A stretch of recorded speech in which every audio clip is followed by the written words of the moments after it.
So, welcome. Welcome to or welcome back to the Real AIDS Epidemic podcast.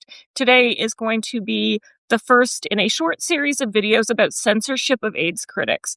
And for today's episode, I'm going to look at two instances of censorship. The first one is Fauci's own self-censorship, which I'll explain here in a few minutes. If you read Almost Cancelled or one of my colleague Nina Ostrom's recent post, you've probably seen this article that Fauci wrote that has since been scrubbed almost completely from the internet. We'll talk about that. And then I will discuss a little bit of the censorship that was aimed at me when I first came out of the closet as an AIDS critic back in 2006, 2007. And then in the next few episodes, we will discuss censorship of other AIDS critics and how it fits into the whole discussion on freedom of speech altogether. So having said that, I wanted to talk a little bit about Anthony Fauci, everybody's favorite villain. So Fauci, as you are aware of, was basically given free rein to run the country for almost all of 2020 because people were scared of COVID. But Fauci has been involved in public health for a really, really long time. And he was one of the first government employees to really throw his hat in the ring when it comes to AIDS. And you may or may not be aware that he had the opportunity at one point to debate Peter Duesberg, and he declined that opportunity. There is a very telling op-ed that he wrote in the AAAS Observer in November 1989. Now, AAAS is the American Academy for the Advancement of Science. And the article that he wrote was called Writing for My Sister Denise.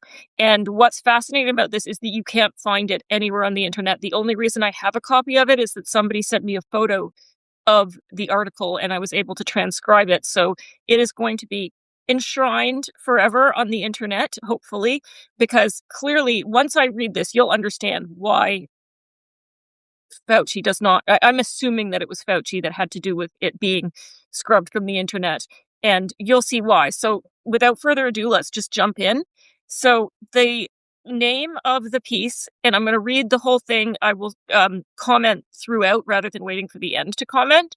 So it's called Writing for My Sister Denise, and it appeared in the Observer of the American Academy for the Advancement of Science on November 3rd, 1989. Okay, it's not long. It's 10 paragraphs, I think. AIDS has created a whole new interaction between scientists and the press. When I first got involved in AIDS research, I was reluctant to deal with the press. I thought it was not dignified. But there was a lot of distortion by people who were speaking to the press, so I changed my mind. Have to control the narrative, doesn't he? Okay, back to the piece. What is the media's responsibility in recording science? My interpretation frequently does not jibe with what even competent journalists think.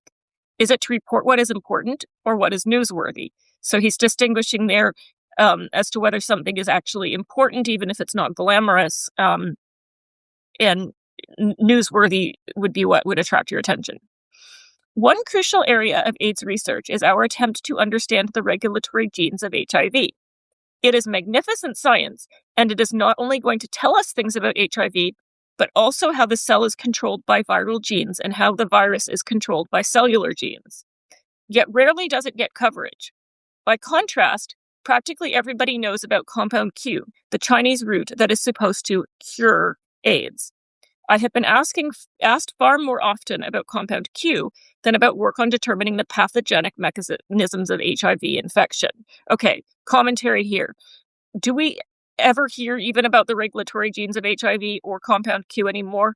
No, we don't. And this is a great example of how we have this idea that there's this veneer of respectability and infallibility about all of the HIV/AIDS story, yet we conveniently are made to forget times when research actually hit a dead end.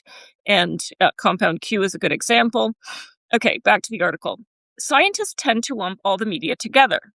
But just as there is a spectrum of scientists, There is a spectrum of publications, networks, and radio stations. Scientists regard Science, the journal, as the gold standard.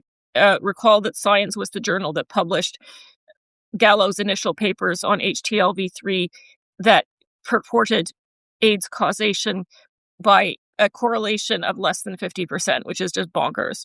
Okay, back to the article. But there are other major newspapers. Science isn't a newspaper, but I'll let that one go. There are other major newspapers like the Washington Post and the New York Times, which have experienced science staff. The next level are the news magazines, which usually are quite accurate but rely a bit more on sensationalism. And then there are other publications that are incompetent or only care about sales or have access to grind. I wonder what kind of publications they're referring to that had access to grind. The media are no place for amateurs. Oh, here he's getting a little bit controlling, particularly when talking about a public health problem of the magnitude of AIDS. I remember the sinking feeling I got when a writer asked me to spell retrovirus. I think that's actually fair. That should not be a difficult word to spell. Someone who does not know that has not written anything significant on AIDS, probably true, and should automatically be disqualified from doing an AIDS story. There is also heterogeneity among television shows. It is disconcerting when interviewers ask you questions and you look into their eyes, and it is very clear that they are not listening to the answers. But there are also some real press. For example, those on the McNeil Lehrer show and David Brinkley's. That's really bringing us back to the 80s. We don't have a whole lot of news magazine shows unless you count something like The View or things on Fox News. Okay, back to the article. We've got 5 more paragraphs. And it gets interesting here on page 2. The media are great equalizers in science, which is most disturbing to us scientists. Any scientist quoted in the media becomes an expert. We know reporters must consult more than a single source and make room for dissenting opinions. But many people consider what is in the media to be true by definition. Okay, here's where we get good. And now you'll know why this has been removed from the internet, basically. One striking example is Peter Duesberg's theory that HIV is not the cause of AIDS. I laughed at that for a while, but it led to a lot of public concern that maybe HIV was a hoax. The theory has extraordinary credibility just on the basis of news coverage. So I'm a little confused. Does he mean the theory that HIV doesn't cause AIDS has extraordinary credibility just on the basis of news coverage? Because I would say that the news media has not exactly gone out of its way to impart credibility to AIDS criticism. But that is where, one of many places where Dr. Fauci and I disagree. Okay. My barometer of what the general public is really thinking is my sister Denise. My sister Denise is an intelligent woman who reads avidly, listens to the radio, and watches television, but she is not a scientist. When she calls me and questions my integrity as a scientist, there really is a problem. Denise has called me at least 10 times about Peter Duesberg. She says, Anthony. She's the only one who calls me Anthony. Are you sure he's wrong? That's the power of putting someone on television or in the press, although there is virtually nothing in his argument that makes scientific sense. People are especially confused when they see divergent reports about the same thing. I was still quite young in 1989 when this article came out, so I'm not sure how much news coverage, especially positive news coverage, Duesberg's theory might have had. If anybody lets me know, anybody knows, just drop it in the comments. We're talking almost 37 years ago here, 36 years ago, since this was November of 89. And okay, finally, last 2 paragraphs. People are especially confused when they see divergent reports about the same thing. They do not understand that the beauty of science is that it is intrinsically self-corroborating and self-correcting, that it is important for scientists to be wrong. Okay. The lack of clear-cut, black or white answers plagues the biomedical sciences compared to the physical sciences. I would say that that's definitely true. There's certainly a layer of certainty in, say, physics and chemistry that is not to be found in biology, just because biology is a little softer. And I don't mean that as criticism. It's just the nature of dealing with living beings. And then mathematics is another level of certainty up from, say, physics and chemistry, because everything's based on axioms. Okay. Here's his example of the physical sciences. Stanley Pons and Martin Fleischmann said that they had achieved nuclear fusion at room temperature. Other scientists tried, but not reproduce it. Bingo, it's over. But because we cannot ethically do clinical trials to establish that he is wrong, I am probably going to be answering Duisberg for the rest of my life. And there we go again with this whole idea that it's unethical to do clinical trials in which a true placebo is used, because the idea is that AIDS and HIV are such a horrible condition that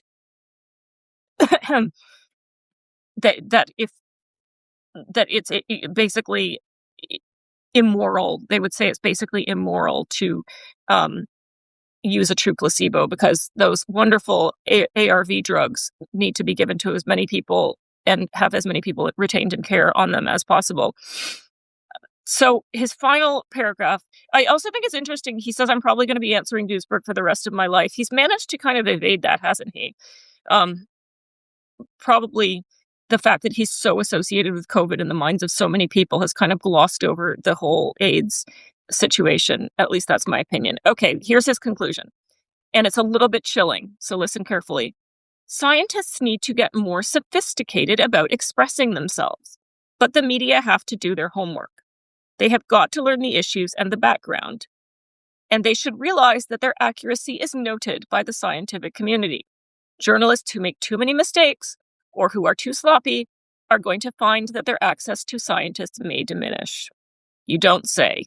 I can think of several examples of Fauci being given the opportunity to debate with Duisberg or other AIDS critics, and he never took those opportunities. It would be such an easy way to assert his correctness, but he won't do it.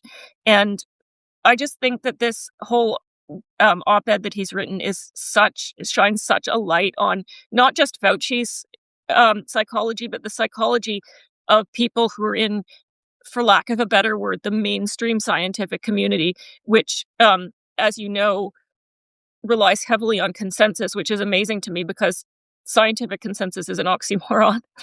I even have a sweatshirt that says that. So that's Fauci. And I wanted to bring that up just because not only has Fauci managed to censor himself and try to get this little article, which hasn't aged well, scrubbed from the internet. The article itself is basically promoting censorship, saying, oh, don't talk to certain journalists. And the arbitrary idea of what it means to be a sloppy journalist or to make mistakes is not clear. So that's the first thing that I wanted to cover today. And the second thing, and I apologize if you've heard this story before, I'm going to try to keep it pretty short. But if you're aware of my history working on AIDS criticism, you probably know that I did a PhD in mathematical biology on immune response models of HIV infection and treatment from a mainstream perspective. And it was only as a young professor that I really began to become disillusioned by the field. And in 2006, I had a little article called Why I Quit HIV that was published on the libertarian website, LouRockwell.com. And that led to another article on Lou Rockwell and a book, Science Sold Out, which it forms the backbone of my 2023 book, The Real AIDS Epidemic, which also was subjected to attempted censorship, which I'll just touch on a little bit. Basically, what happened was that ACT UP New York and a couple of other groups, they excuse me, tickle in my throat. They circulated a petition asking Simon & Schuster not to publish The Real AIDS Epidemic, and they protested outside Simon & Schuster the day before the book was published. This protest was ultimately unsuccessful from their perspective, but sadly for myself, it's not the first time that I've experienced some sort of bullying or censorship from the AIDS activist community and from the scientific community as well. And so what I wanted to talk about was this curious thing that happened to me when I went public with my skepticism of the HIV/AIDS theory. And that was, among other things, that there was a letter writing campaign to the university that I was working at the time. Unfortunately, I don't know what the letters that the scientists wrote, and they were mostly scientists. There was a couple of PhDs in other fields. So all I have is the letters that were written to the scientists by the provost of my university, and I think I accidentally just flashed the name of my university there. I meant to leave that out, although it's pretty easy to figure out where I used to work. What's interesting about this is that there were about 10 letters that were written to the president of my university. They were all sent out between March 19th and April 23rd of 2007. And like I said, I haven't seen the actual letters written to the president themselves. I'm going to assume they basically said the same thing, because the idea that 10 different people would come up with the same sort of concern that they were expressing to my president seems to be very, very, very, very slim indeed. So the letters were written March 19th, March 19th, March 19th. So 3 on March 19th, March 23rd, March 30th, April 3rd, April 16th. And then there were just said recent letters, so a few of them didn't actually have the date on them. And I'm going to name names. I'm going to tell you exactly who sent the letters, and then what I'm going to do is I'm going to read what the provost replied to these people. So we have John Moore. If you're not familiar with John Moore, he ran the AIDS Truth website, which was basically dedicated to debunking AIDS criticism. A lot of it was around Celia Harper's article that kind of brought AIDS criticism back into the public eye in about 2006. It made a big splash. There was a whole, ridiculous fact-checking thing that was published, and John Moore was definitely behind that. And AIDS Truth, the website, it kind of folded in 2015, and they were saying that they didn't really need it anymore because denialism was now dead. Think again, people. We're still questioning HIV even more now that you're trying to give the medications to people that don't even have it as PrEP. Okay, so John Moore is one. Recognize that. Mark Wainberg of Canada. Mark Wainberg, if you don't know, he has since passed away, but he actually stated, and I'm not going to, this is paraphrased, he said that he thought that people like Duesberg ought to be locked up in jail to set an example. And I imagine that he would like the same fate for me. So Mark Wainberg, Sunil Ahuja, I'm sorry if I pronounced his name wrong. I don't know who that is. From the University of Texas Health Science Center in San Antonio. Robert Schooley, MD of the University of California, San Diego. Michael Letterman, MD, Case Western Reserve University in Ohio. Thomas Hope, PhD, Northwestern University, the Feinberg School of Medicine. Our old friend Kenneth Whitwer, PhD, Johns Hopkins School of Medicine. If you don't know who Kenneth Whitwer is, he wrote a book about AIDS denialism, and he's a psychologist, so he wrote it basically from the perspective of being a therapist, and he was kind of diagnosing AIDS critics with various personality disorders, which is completely ridiculous because he was basically attempting to diagnose a huge group of people, none of which he had ever met, with a psychiatric condition, and that's not how it works. It's probably pretty unethical for a psychologist to do that. He also, at one point, went undercover and snuck into some sort of an AIDS critic conference and had a picture taken with, I forget who it was. I think it might have been Roberto Geraldo. But yeah, he's kind of a character, let's just put it that way. And then Brian Foley, PhD of Los Alamos, you probably know that name. George Klein, MD, PhD in Sweden. So the criticisms came all the way from Sweden, and everything else was from within America. So now I'm just going to read you the letter that was sent by my provost, and it's the same letter that was written to all of these people, and it was written on May 30th, 2007. Okay. Dear blank, your letter of blank date to President blank has been referred to me for response. I am the provost and vice president for academic affairs at University X. I would like to thank you for taking time to express your concerns over the opinions of one of our faculty members on the subject of HIV/AIDS. The free expression of ideas, even controversial ones, is an important right. A professor is an individual who is part of the collective whole making up the faculty of a university. It is unnecessary and, I would also argue, unhealthy for all members of a faculty to be unanimous in their viewpoints. While I personally may or may not agree with an individual faculty viewpoint, I do support the rights of the person to express him or herself. To accept the premise that this university or any other university should speak against this professor's opinion is to make a value judgment on what is in the public's interest and what is not.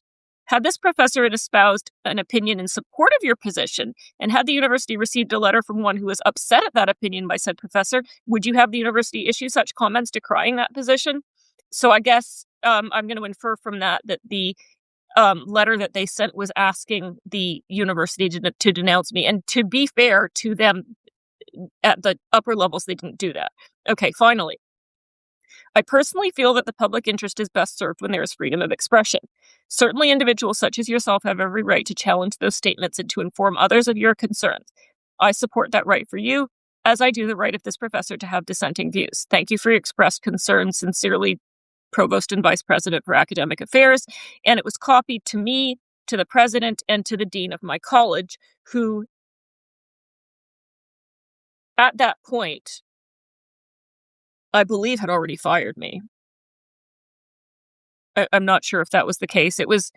I don't remember when it was that I was taken aside and told that my contract would not be renewed, but it was certainly before May 30th because we were still in, I think it must have been April because it was still the regular semester. I remember that pretty well. So that's interesting to me because the tone of it is completely different than the Fauci piece that I just read. It's interesting that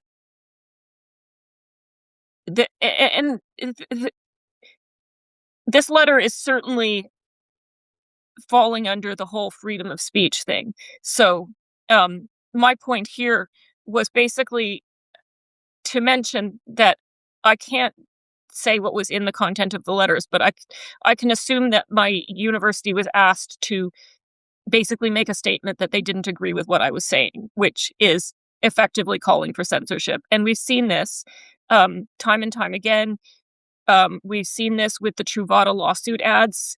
You might remember that in 2019, there were some public health advocacy groups that successfully lobbied to have almost all of the advertisements for the Truvada lawsuits removed from Facebook and other social media platforms, effectively making it impossible for patients who were harmed by this drug to know that they had the right to compensation.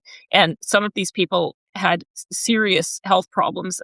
If you look, you saw my most recent post was just, if you go to the r/prep subreddit on Reddit, there's so many stories about people having bad reactions to Truvada. And yet the public health working groups that are supposed to represent AIDS patients, if you have a problem with the drugs, they're not going to help you because their entire edifice is based on these drugs being great and not having bad side effects, and that simply isn't the case. Yet I find it curious that these people that are specifically trying, their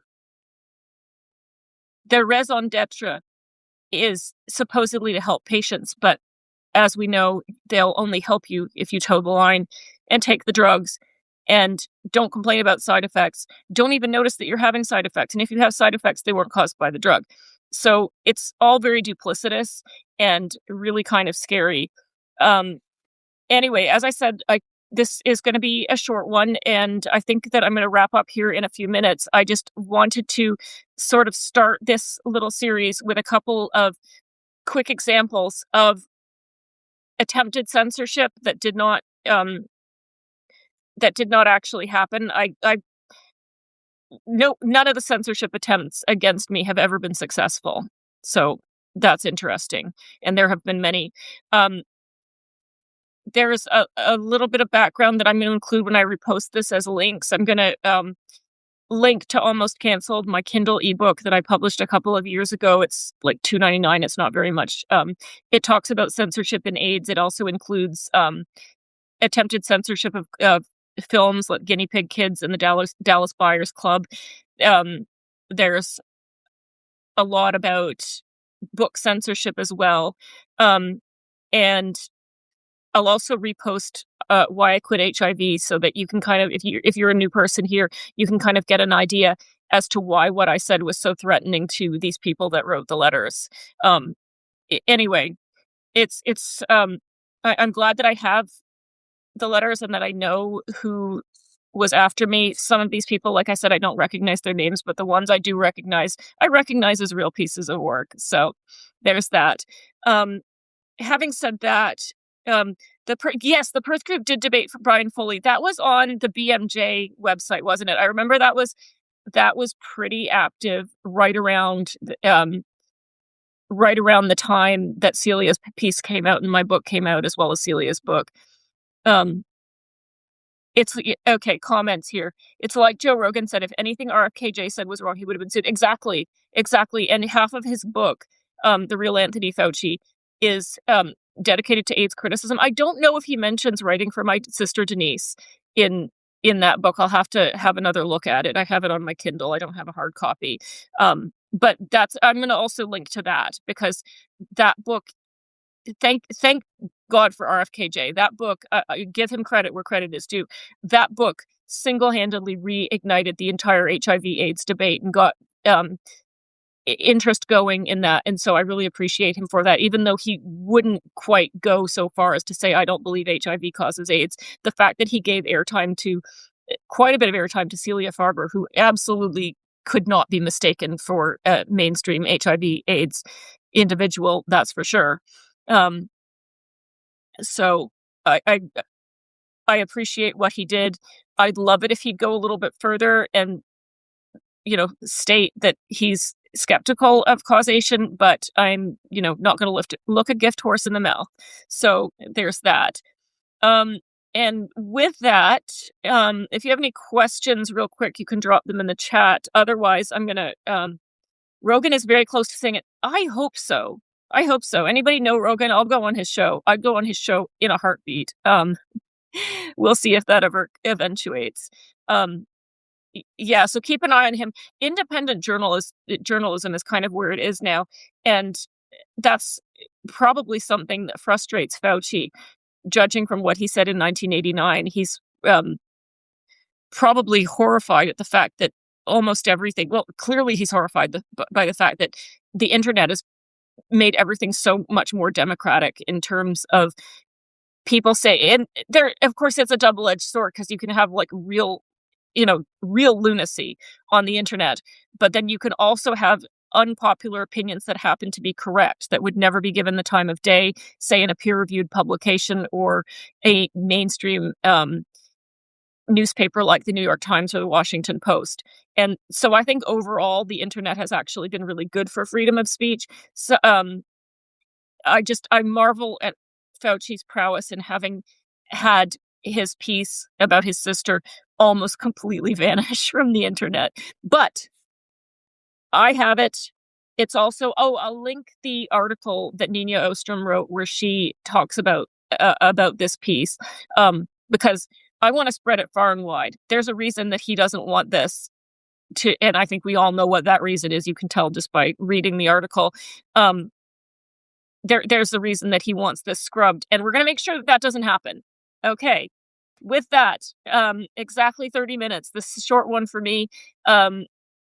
Next week or the week after, we're going to be discussing censorship of films and books, and also of newspapers. So stay tuned for that. I'll let you know when it's going to be. And for now, have a great rest of your Tuesday, and thank you so much for being here. Bye.